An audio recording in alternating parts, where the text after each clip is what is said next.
کہا نا نبی علیہ الصلوۃ والسلام نے کہ اپنے بھائیوں کی مدد کرو، بھائی اپنے بھائی کی مدد کرو۔ صحابہ نے پوچھا یا رسول اللہ کیسی مدد کریں؟ فرمایا جو تمہارے بھائی مظلوم ہیں، یعنی جو غریب لوگ ہیں، جو محتاج ہیں یا جن پر ظلم ہو رہا ہے، ان کی مدد کرو۔ اور پھر نبی علیہ السلام نے اگلی بات فرما دی اور فرمایا اپنے ان بھائیوں کی بھی مدد کرو۔ یا رسول اللہ کن بھائیوں کی؟ فرمایا جو ظلم کر رہے ہیں۔ یا رسول اللہ جو مظلوم ہیں ان کی مدد تو کر سکتے ہیں کہ ان کے ساتھ کھڑے ہوں، ان کے ہمدردی کے لیے کھڑے ہوں، ان کو کھانا پینا دیں، ان کو کپڑے دیں، ان کو دشمن سے بچائیں، لیکن یا رسول اللہ جو بھائی ظلم کرتے ہیں ان کی مدد کیسے کریں؟ کریم نبی نے فرمایا کہ یہ صلی اللہ کریم نبی نے فرمایا جو تمہارا بھائی ظالم ہو اس کو ظلم سے روکو، اس کو ظلم سے روکنا اس کی مدد ہے۔ السلام علیکم ورحمۃ اللہ وبرکاتہ۔ دوستو امید آپ حضرات خیریت سے ہوں۔ دوستو آپ کا خیر مقدم ہے ہمارے چینل ایم ایچ قیوم وائرل ٹاپکس پر۔ دوستو آج کی اس ویڈیو میں آپ حضرات کے سامنے شاہی امام پنجاب مولانا عثمان لدھیانوی صاحب کا ایک بہترین بیان لے کر کے حاضر ہوا ہوں۔ اس بیان سے آپ کو بہت زیادہ معلومات حاصل ہوگی اور بہت زیادہ آپ کو فائدہ بھی ہوگا۔ حالات کے قدموں پہ کلندر نہیں گرتا،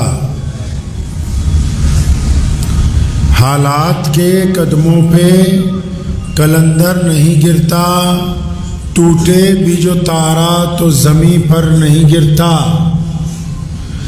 گرتے ہیں سمندر میں دریا تو بہت سے، لیکن کسی دریا میں سمندر نہیں گرتا۔ پیارے کریم رسول صلی اللہ علیہ وسلم نے زندگی کا ہر ڈھنگ انسانوں کو عطا فرمایا، حالات کیسے کیوں نہ ہو، وقت کیسا ہو، اس دور میں کس انداز سے جینا ہے، کس انداز سے اپنے وجود کو قائم رکھنا ہے، کیسے ایک اچھی زندگی گزاری جا سکتی ہے،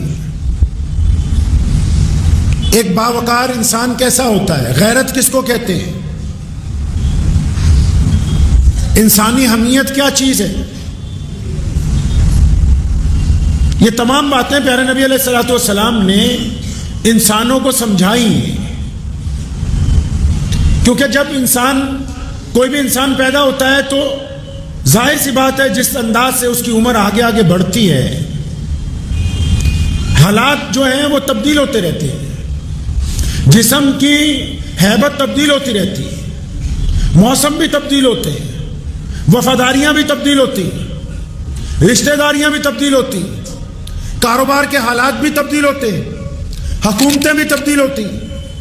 اتنی تبدیلیوں کے درمیان ایک بندہ کس انداز سے اپنے رب کے ساتھ معاملہ رکھے، ایک بندہ کس رنگ سے جیے، کس ڈھنگ کے ساتھ چلے، اس کی تربیت پیارے نبی حضرت محمد رسول اللہ صلی اللہ علیہ وسلم نے دی ہے انسانوں کو۔ حالات مشکل آ جاتے ہیں، وقت مشکل آ جاتا ہے،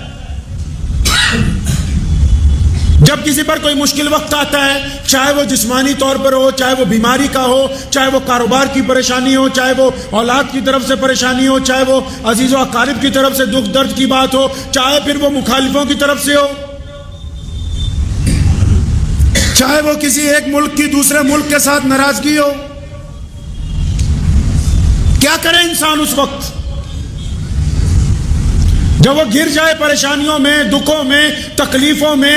تو اس وقت نبی علیہ الصلوۃ والسلام نے کیا فرمایا، قرآن نے ہماری رہنمائی کیا کی ہے، کیا بات کہی ہے انسانوں کو۔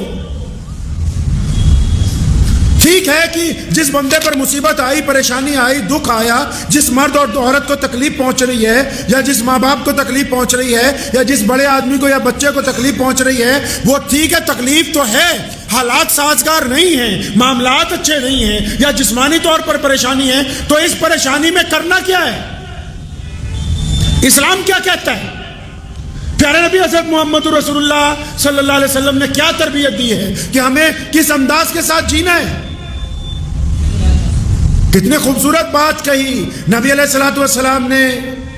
اللہ تعالیٰ نے قرآن پاک کا درجہ دیا ہے اسے۔ کیا جب نبی علیہ الصلوۃ والسلام غار کے اندر ہیں، سیدنا ابوبکر صدیق رضی اللہ تعالیٰ عنہ ساتھ میں ہیں، اور دشمن تلاش کرتے کرتے اس غار تک پہنچ گئے، اب غار سے آگے تو کہیں جانے کا راستہ نہیں ہے، بس غار کا منہ ہے اور باہر چاروں طرف دشمن ہیں، اور اس بات کا اندیشہ ہے کہ اگر ان کو پتہ لگ گیا کہ آپ اسی غار میں موجود ہیں تو پھر کیا حالات ہو سکتے ہیں؟ سیدنا ابو بکر صدیق رضی اللہ تعالیٰ عنہ نے اس اندیشے کا اظہار کیا، یا رسول اللہ دشمن بہت قریب آ گیا۔ اے پیارے نبی علیہ الصلوۃ والسلام، دشمن ہمارے قریب آ گیا ہے۔ نبی علیہ الصلوۃ والسلام نے ایک ہی لفظ میں، اللہ تبارک و تعالیٰ نے قرآن پاک میں اسے درج کیا ہے، اللہ تبارک و تعالیٰ سے وہ اعلان آیا ہے، ایک ہی لفظ میں اللہ تعالیٰ نے تمام باتیں جس میں ہمت بھی ہے، جرت بھی ہے، استقامت بھی ہے، ایمان بھی ہے، کیا فرمایا سیدنا ابو بکر رضی اللہ تعالیٰ عنہ کو؟ فرمایا لا تحزن، کہ ڈرو نہیں، اللہ ہمارے ساتھ ہے۔ ان جملوں نے نبی علیہ الصلوۃ والسلام کی، یہ جو جملے اللہ تبارک و تعالیٰ سے طرف سے آئے ہیں، ان الفاظات نے دنیا کے تڑپتے ہوئے انسانوں کو، دنیا کے دکھی انسانوں کو، دنیا کے پریشان لوگوں کو، اور دنیا میں خوفزدہ لوگوں کو، دنیا میں ڈر گئے لوگوں کو بس ایک حوصلہ دے دیا، اور کیا بتایا اللہ نے کہ گھبراؤ نہیں، گھبراؤ نہیں مشکل وقت میں۔ کتنی بڑی بات ہے۔ آج اگر کسی پر مشکل آتی ہے وہ کیا کرتا ہے؟ لوگ ذرا سی مشکل آتی ہے رونے لگتے ہیں، ذرا سی مشکل آتی ہے پیٹنے لگتے ہیں اپنے آپ کو، ذرا سی مشکل آتی ہے چیخے مارنے لگتے ہیں، ذرا سی مشکل آتی ہے اپنے یار دوستوں کو بلا کے اپنا رونا لے کے بیٹھ جاتے ہیں، تھوڑی سی پریشانی آتی ہے الگ الگ لوگوں کے آگے جا کے منتیں کرتے پھرتے ہیں۔ اور نبی علیہ الصلوۃ والسلام کو اللہ تبارک و تعالیٰ نے نسخہ کیمیا عطا فرمایا، فرمایا ڈرو نہیں، مشکل میں ڈرو نہیں۔ یہ پہلا نقطہ ہے انسانی زندگی کو عزت سے جینے کا، یہ پہلا فلسفہ ہے۔ چاہے وہ کسی بھی مذہب سے کوئی انسان تعلق رکھتا ہو، اگر اس کو کوئی ڈرا رہا ہے اور وہ ڈر رہا ہے تو اس کا مطلب وہ جیتے جی اپنے آپ کو موت کی طرف لے جا رہا ہے۔ اگر کوئی ڈر رہا ہے بیماری سے تو اس کا مطلب جتنے دن بچے ہیں وہ ان کو ضائع کر رہا ہے۔ اگر کوئی ڈر رہا ہے کاروبار سے تو اس کا مطلب جو ترقی کی منازل طے کرنی ہے وہ اس کو ڈبونے کی طرف لے جا رہا ہے۔ اگر کوئی ڈر رہا ہے اپنی اولاد کو سدھارنے سے تو اس کا مطلب وہ ان کو جہنم کی طرف دھکا دے رہا ہے۔ اللہ تبارک و تعالیٰ نے دو ٹوک فرمایا کہ میرے پیارے نبی علیہ الصلوۃ والسلام، آپ گھبرائیں نہیں، آپ ڈرے نہیں، کیونکہ اللہ کی ذات آپ کے ساتھ ہے۔ اور یہ کائنات کا دستور ہے کہ جن لوگوں کے ساتھ رب ہوتا ہے دنیا والے ان کا کچھ بگاڑ نہیں سکتے ہیں۔ جن کے ساتھ رب کی ذات ہوتی ہے دنیا والے ان کا نہیں کچھ بگاڑ سکتے۔ یہ فلسفہ نبی علیہ الصلوۃ والسلام نے عطا کیا، حکم دیا امت کو کہ مشکل وقت میں سب سے پہلے کیا کرنا؟ سب سے پہلے اس بات کا یقین رکھنا کہ ہمارا رب ہمارے ساتھ ہے، اور پھر مشکل وقت میں کیا کرنا؟ پھر مشکل وقت میں صبر کے ساتھ وقت گزارنا، مشکل وقت میں صبر کے ساتھ وقت گزارنا۔ اور تیسرا مشکل وقت میں کیا کرنا؟ اپنے دماغ کو، اپنے ہوش و حواس کو ٹھکانے رکھنا، اور پھر یہ دیکھنا کہ کیا میں کیا کر سکتا ہوں جو ان حالات سے میں باہر نکلوں۔ اسلام نے کہا، نبی علیہ السلام کا فرمان حدیث پاک کا مفہوم ہے، فرمایا میں خوشیاں بانٹنے آیا ہوں، لوگوں کو خوشیاں بانٹنے کے لیے آئے۔ ہم لوگ کیسے کرتے ہیں جی؟ مشکل وقت میں ہمارا کوئی عزیز بیمار ہو جائے، کوئی پڑوسی بیمار ہو جائے، اور ایسے کئی منافق صفت لوگ ہوتے ہیں معاشرے میں جو کسی کو ملنے کے لیے جائیں گے، پتہ لگے گا بیمار ہے، جاتے ہی کہیں گے او تو پہلے سے بڑا کمزور نظر آ رہا ہے۔ وہ کہنے والے کا مقصد یہ ہے کہ جو بندے کو میں کہہ رہا ہوں اس کا دل ٹوٹ جائے، دل بیٹھ جائے اس کا۔ جو لوگوں کو ڈرانا چاہتے ہیں وہ یاد رکھیں، آج وہ جن کا دل توڑ رہے ہیں، آج وہ جن کو ڈرانے کی کوشش کر رہے ہیں، کل جب ان پر وقت آئے گا انہیں سہارا دینے والا نہیں ملے گا کوئی۔ مشکل صرف یہی نہیں ہوتی کہ کوئی حکومت کسی حکومت کے مخالف ہو، مشکل صرف یہ نہیں ہوتی کہ کوئی سیاستدان آپ کے ساتھ مخالف ہو، مشکل یہ بھی تو ہے کہ آپ کو کاروبار میں نقصان ہو رہا ہو اور آپ اس نقصان سے جھوج رہے ہوں، اور اس نقصان کے درمیان آپ کو کوئی مجبور کرے کہ فلاں آدمی کے ساتھ جا کے ہاتھ پھیلا لو، آپ اپنی غیرت کی وجہ سے اپنا ہاتھ واپس لے آئیں، یہ بھی تو وہ مشکل ہے۔ اور جب آپ غیرت کی وجہ سے اپنا ہاتھ واپس لے جائیں گے تو اللہ تعالیٰ اس مشکل میں آسانی پیدا کر دیں گے، اس مشکل میں آسانی۔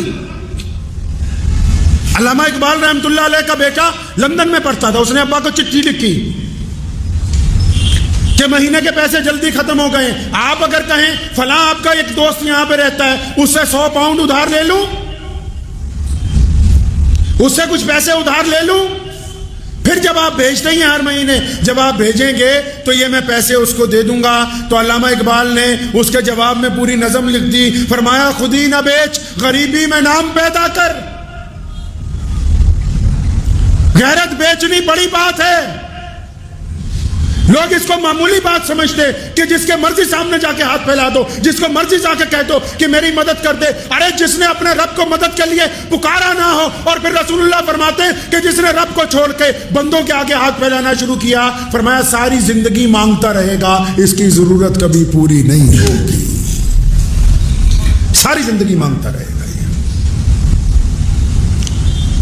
غیرت اس کو کہتے ہیں. مشکل صرف بیماری نہیں ہے، مشکل صرف سیاسی اختلاف نہیں ہوتے. یہ بھی تو مشکل ہے کہ کسی نوجوان آدمی کو کوئی نوجوان عورت زنا کی دعوت دیتی ہو. یہ بھی تو مشکل ہے کہ کسی نوجوان لڑکی کو کوئی نوجوان لڑکا زنا کی دعوت دیتا ہو اور وہ روزانہ چاہتا ہو کہ یہ میرے ساتھ لگ جائے، یا وہ خاتون چاہتی ہو کہ یہ میرے ساتھ چھپ کے گناہ کرے. اس مشکل وقت میں جس نے اپنے نفس کو گناہ سے روک لیا، اس نے اللہ کی طرف سے عزتیں پا لی. وہ اس مشکل وقت میں اللہ کے حضور یقین رکھ کے بچ گیا، تو پھر آنے والی زندگی کی عزتیں اس کے لیے وقف ہے. یہ بھی تو مشکل ہے. اپنی جوانی کو سنبھال کے رکھنا کتنا مشکل کام ہے. اس میں سے بھی تو نکلنے کا راستہ چاہیے. اس میں نکلنے کا راستہ بھی یہی ہے کہ بندہ اس بات کا یقین رکھے کہ میرا رب میرے ساتھ ہے، وہ مجھے دیکھتا ہے، اس کے حکم سے میں چلتا پھرتا ہوں. غلطی ہو جائے تو میں اپنے رب سے معافی مانگتا ہوں. صرف یہی مشکل تھوڑی. مشکل تو یہ بھی ہے کہ لقمہ حرام سامنے پڑا ہے، رشوت کے سامنے پیسے پڑے ہیں، سامنے سے آفر آئی ہوئی ہے کہ اتنے پیسے لے لو، یہ غلط کام کر لو، کوئی دیکھنے والا نہیں ہے، کوئی پوچھنے والا نہیں ہے، اور چپ چاپ وہ سرمایہ لیا جا سکتا ہے. یہ بھی تو مشکل ہے کہ جب بندہ اس مشکل میں پھنستا ہے اور پھر ایمانداری سے رشوت کے پیسے ٹھکرا دیتا ہے، اور ایمانداری سے رشوت کے پیسے چھوڑ کے سچے کام کے اوپر دستخط کرتا ہے. دنیا کے چاہے وہ پیسے اس کو ٹھوکر مار دے، لیکن پھر جو اللہ کی طرف سے اس کو عزتیں عطا ہوں گی، پھر اپنے رب کی طرف سے جو اس کو انعام ملے گا، اس کا وہ اندازہ نہیں لگا سکتا ہے.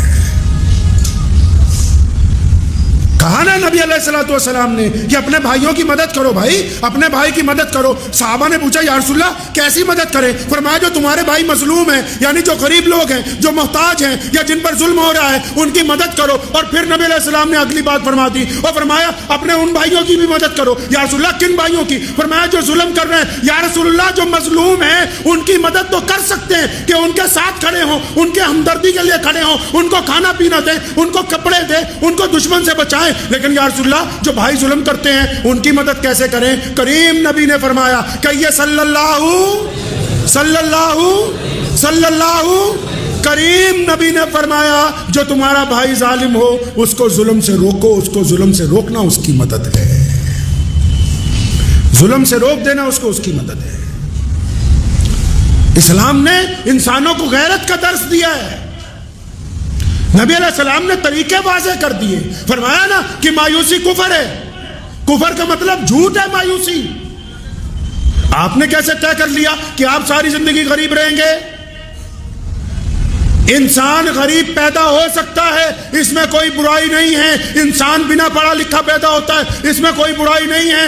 انسان بہت زیادہ لہیم شہیم نہیں ہوتا، اس میں کوئی برائی نہیں ہے. لیکن اگر وہ 60 سال 70 سال گزارنے کے بعد بھی غریب ہے، ان پڑھ ہے، جاہل ہے، تو اس میں اس کا خود کا قصور شامل ہے. خود کا قصور شامل ہے اس کا. کس نے کہا کہ آپ عزت نہیں پا سکتے؟ یا کس نے سمجھایا کہ آپ ساری زندگی بس 3rd کلاس کی زندگی گزارنے والے بن کے آئے؟ نہیں. کوئی ماں کے پیٹ سے ولی نہیں بنتا، کوئی ماں کے پیٹ سے بلینئر نہیں پیدا ہوتا، کوئی ماں کے پیٹ سے اربوں پتی سرمایہ دار نہیں پیدا ہوتا ہے. یہ اللہ تبارک و تعالیٰ نے خزانے اپنے دنیا میں پھیلا کے رکھے ہیں. اب آپ کی مرضی ہے کہ آپ اپنے قوت عمل کے ساتھ کس طرف جاتے ہیں، آپ اپنا وقت کہاں گزارتے ہیں. آپ لوگوں کو خوف زدہ کرنے میں وقت گزار رہے ہیں کہ لوگوں کا ساتھ دینے میں وقت گزار رہے ہیں. آپ نے زندگی میں کون سا رنگ اپنایا؟ کیا ڈھنگ اپنایا ہے آپ نے؟ کیا یہ صرف کافی ہے کہ ہم لوگ 5 وقت نماز پڑھیں، شکل صورت سے مسلمان نظر آتے ہوں؟ کیا اس سے اسلام مکمل ہو سکتا ہے؟ ایسا ممکن تو نہیں ہے. نبی علیہ الصلوۃ والسلام نے تنہا دین شروع کیا. دیکھیے اگر کامیابی کی داستان کسی کو سنانی ہو کامیابی کی داستان کسی کو سنانی ہو تو ہمارے نبی علیہ الصلوۃ والسلام نے دین کب شروع کیا؟ جب مکے میں تنہا تھے. اور آج دین اسلام کہاں پہنچا؟ دنیا کا سب سے بڑا مذہب بن کے کائنات کے درمیان میں موجود ہے.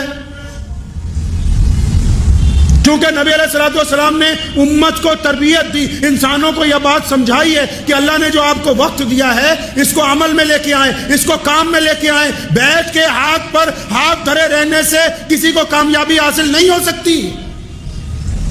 اور پھر وہ لوگ جو کہتے ہیں کہ ہم کامیابی کی طرف تو جانا چاہتے ہیں، لیکن کچھ لوگ ہماری ٹانگیں کھینچتے ہیں، کچھ لوگ آ کے ہماری برائی کرتے ہیں، کچھ لوگ آ کے ہمارا حوصلہ توڑنا چاہتے ہیں. ارے بھائی اچھی طرح اس بات کو سمجھ لیجئے، اس بات کو اچھی طرح سمجھ لیجئے. سیدنا بلال رضی اللہ تعالیٰ عنہ گھر پہنچے، مکے میں تھے، روزانہ مار کھا کے آتے تھے بازار سے. رات کو شام کو جب گھر پہنچے تو اماں نے کہا بلال میرے بچے ہم لوگ مکہ چھوڑ کے جائیں گے، کہیں اور جائیں گے. بڑے حیران ہوئے. نبی علیہ السلام کے صحابی ہیں نا، اپنی ماں کو دونوں کندھوں سے پیار سے پکڑا اور پوچھا اماں جی آپ کو یہ بات کس نے سمجھائی ہے؟ پتا تھا نا کہ ماں تو میری ہی ماں ہے، بندے کو اپنی ماں جس طرح اور باپ کو اور ماں کو اولاد کا پتا ہوتا ہے، اولاد کو بھی تو ماں باپ کا علم ہوتا ہے کہ ان کا مزاج کیسا ہے. تو اماں آپ تو کبھی ایسی بات نہیں کرتی تھی کہ مکہ چھوڑ کے چلے جائیں گے، آپ کو یہ کس نے بات سمجھائی؟ تو کیا کہا سیدنا بلال رضی اللہ عنہ کی امی نے؟ فرمایا میرے بیٹے آج ابو جہل آیا تھا گھر پہ. ابو جہل کس کے گھر گیا؟ سیدنا بلال رضی اللہ تعالیٰ عنہ کے.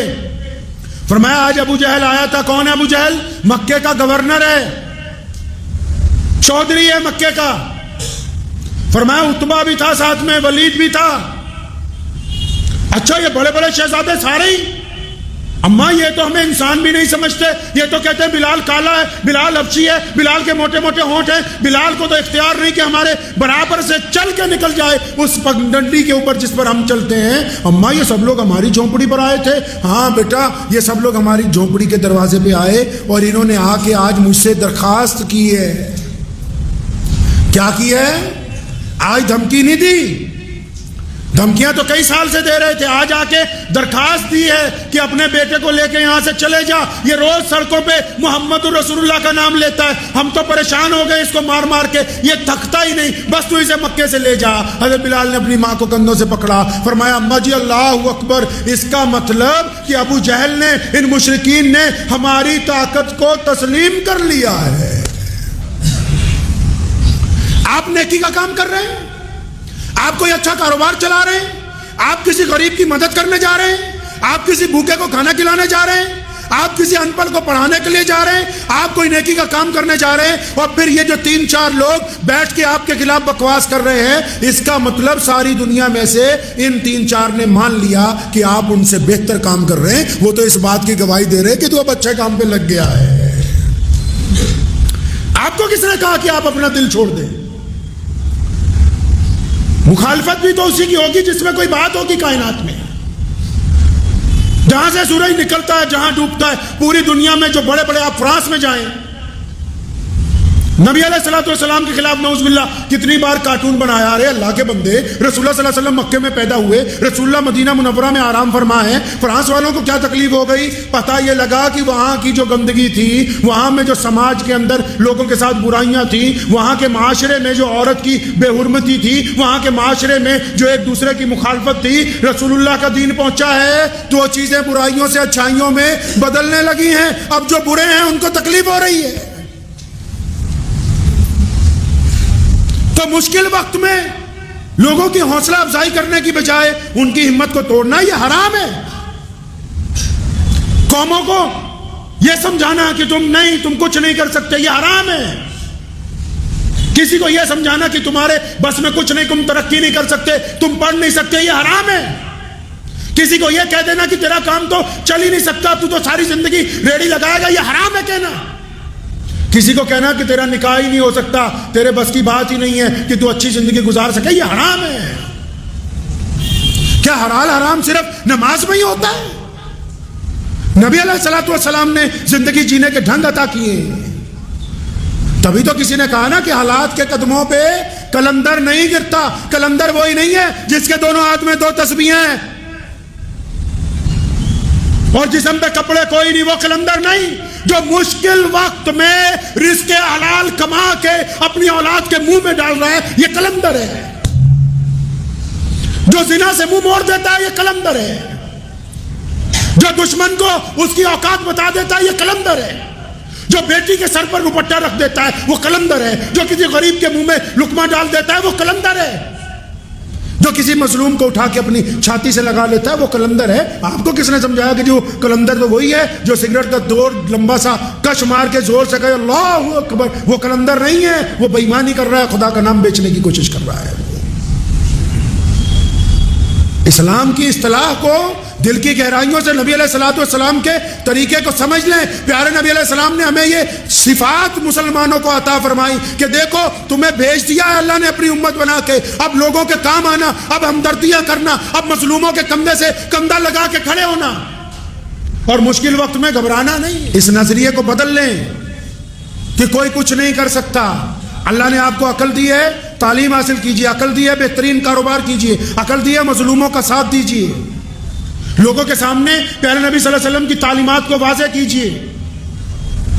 ہمارا کام بنتا ہے کہ نا امیدی کا انکار کرنا, اس بات کو طے کرنا کہ ہم لوگ پازیٹیو سوچنے والے ہیں, اچھا سوچنے والے ہیں. برا سوچنے کے لیے رسول اللہ صلی اللہ علیہ وسلم نے منع فرمایا ہے. کریں گے انشاءاللہ تعالی. اپنی ذات سے پہلے اپنی ذات سے شروع کریں. اپنے متعلق برا نہ سوچا کریں کہ مجھ سے تو کچھ ہوگا نہیں. اپنے متعلق برا نہ سوچیں. اپنے بچوں کے متعلق, بیوی اور ماں باپ کے متعلق برا نہ سوچیں. یہ زندگی بار بار نہیں ملتی. پوری دنیا کی طاقتیں مسلمانوں دل کی تختی پہ لکھ کے لے جاؤ. دنیا بھر کی طاقتیں دنیاوی طور پر حکومتیں محل بنا سکتی ہیں, بڑے بڑے ہتھیار بنا سکتی ہیں, لیکن جو محمد رسول اللہ صلی اللہ علیہ وسلم نے انسانوں کا نظام اور کردار بنا دیا, دنیا کا کوئی نظام اس کا مقابلہ نہیں کر سکتا ہے. تو ہم نے اس بات کی کوشش کرنی. کس بات کی؟ کہ اپنی ذہنیت کو مشکلات کے اندر اس بات کا یقین رکھیں کہ اللہ کی ذات آپ کے ساتھ ہے. اور جب کوئی ساتھی, کوئی دوست, کوئی بھائی, کوئی بہن, کوئی پڑوسی, کوئی یار بچپن کا, کوئی غیر مسلم دوست مشکل میں ہو, پریشانی میں ہو, تو کبھی اس کی ہمت توڑنا نہیں ہے, اس کی ہمت بندھانی ہے. اور جب ہم دوسروں کی ہمت بندھائیں گے, اللہ تعالیٰ آپ کو دنیا میں بھی عزت عطا فرمائیں گے, آخرت میں بھی عزت عطا فرمائیں گے. دوستو امید ہے شاہی امام پنجاب مولانا عثمان لدھیانوی صاحب کا یہ بیان آپ کو ضرور پسند آیا ہوگا. بیان پسند آیا ہو تو ویڈیو کو لائک شیئر اور چینل کو سبسکرائب کرنا بالکل نہ بھولیے گا. چلیے ملتے ہیں کسی اور ویڈیو میں. والسلام علیکم ورحمۃ اللہ وبرکاتہ.